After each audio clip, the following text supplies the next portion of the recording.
Paradise, Episode 7, Ending Explained. Did President Cal Bradford use the nuclear weapons? Everyone kept telling Cal that doing the right thing isn't always the right thing to do.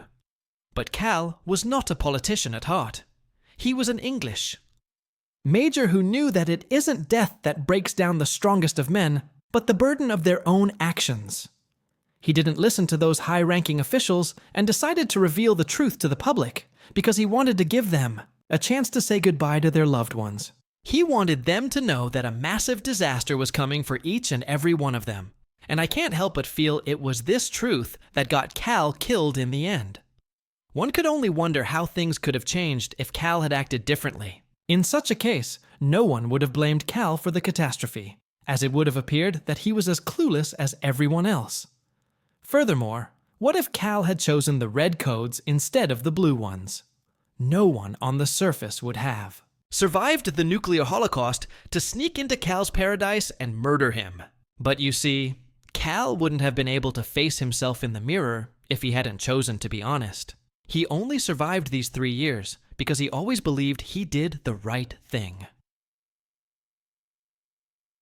An outsider killed Cal in Paradise Episode 7's ending.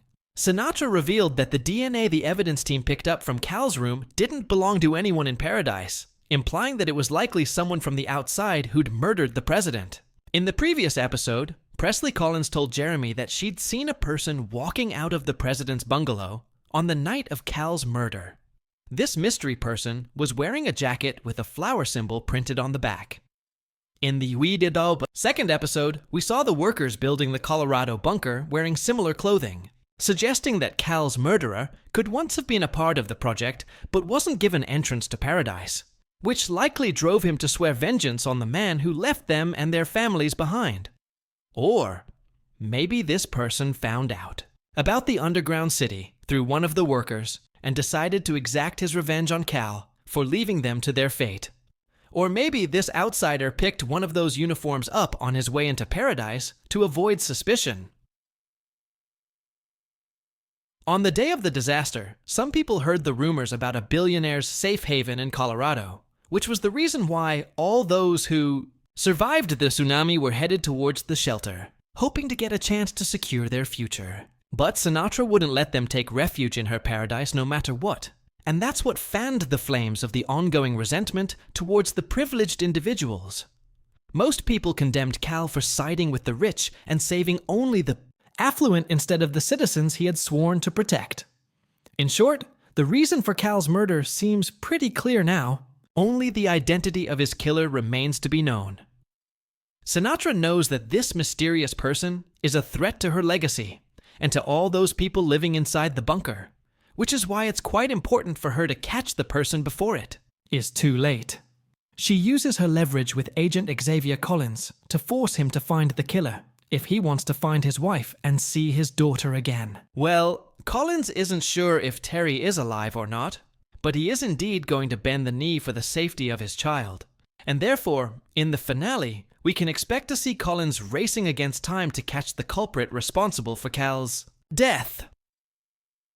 Sinatra's nightmare manifests into reality. In the second episode, when Sinatra attended Dr. Luja's panel and heard him talk about the climate crisis, she imagined a large tsunami wave hitting her and her only surviving kid.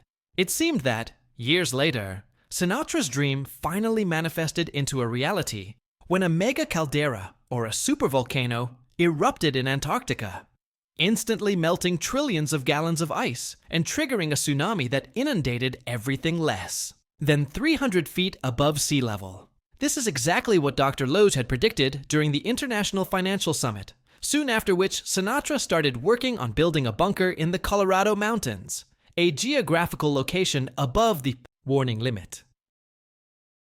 Cal's tablet further established that there were around 91 volcanoes beneath the ice sheet in Antarctica, and the eruption of a supervolcano would be as devastating as an asteroid strike. The thing is, all the scientists had expected a baby volcano to erupt first, which would have given them enough time to evacuate the citizens to a safer location, or at least handle the situation more strategically. But it seemed like nature was done giving warnings to the humans that they only ever ignored, and therefore sent an ultimatum from which they couldn't run anymore.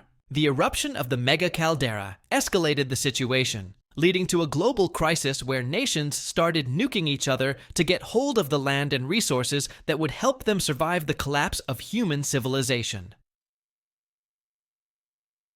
Cal chooses not to be a monster. The opening scene of Paradise Episode 7 takes us back to the Cuban Missile Crisis of October 1962, when the two superpowers of the world, the USSR and America, came closest to initiating a nuclear exchange due to a number of political conflicts.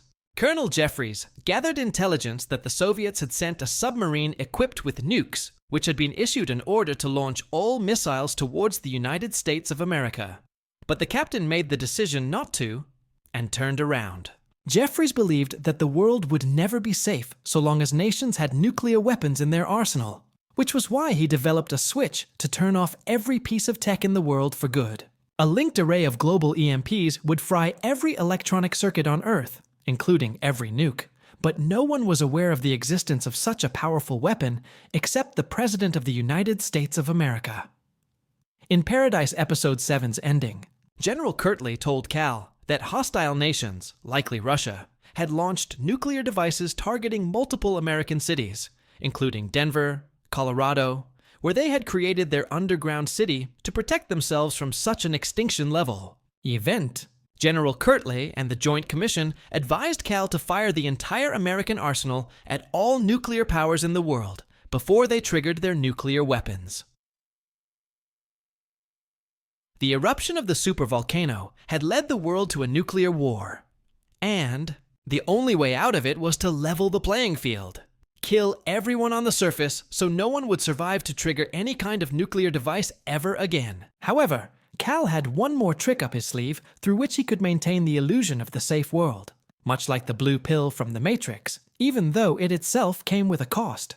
The Blue Code, likely developed by Colonel Jeffries, disabled all electronic devices in the world, even the nukes, before they could hit American cities or go off elsewhere. It gave humanity a chance to stand against nature's wrath. Unfortunately, the Blue Code also shorted the electronic sensors Sinatra had placed outside the bunker to protect the underground city.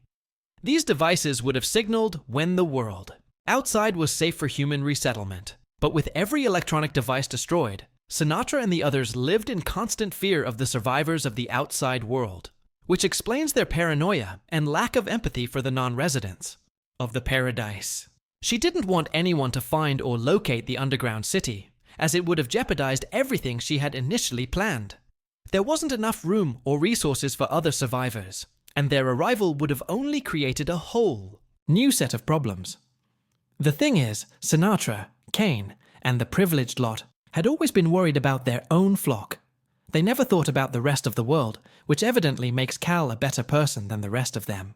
Yes, Cal wasn't perfect either, but he did everything in his power to give people a chance to survive against all odds. And that's something he was proud of till the very end. By the way, is it just me, or does anyone else find it quite absurd that all the electronics in the world went down, yet Paradise's whole cyber system was still functional? And that includes those electronic wristbands and the shelter's artificial sky system. How was that still functional? Terry is alive. In Episode 7's ending, Collins believed that the satellite phone disconnected because a nuclear missile hit Atlanta, but it was Cal's EMP that cut off the call between Collins and his wife, Terry. For 3 years, Collins believed that Terry had died in a nuclear attack, but the truth was that the nuke never hit the ground, and Terry was very much alive. However, I am not quite sure if she's still in Atlanta, as the capital of Georgia would have likely been hit by the natural catastrophe. Maybe in the end, she boarded a government plane from Dobbins Air Reserve Base and reached an elevated location, from where she went on looking for her husband and her kids. During the last conversation, Collins had told Terry that they were going somewhere in Colorado, and maybe she had been trying to make it there amidst the nuclear winter. Whatever the case might be, Sinatra wouldn't let the family reunite with her until Agent Collins helped her find Cal's murderer. So, with so many revelations, we are back to square one, trying to find the killer. And yes, it goes without saying, no. Terry didn't kill the president.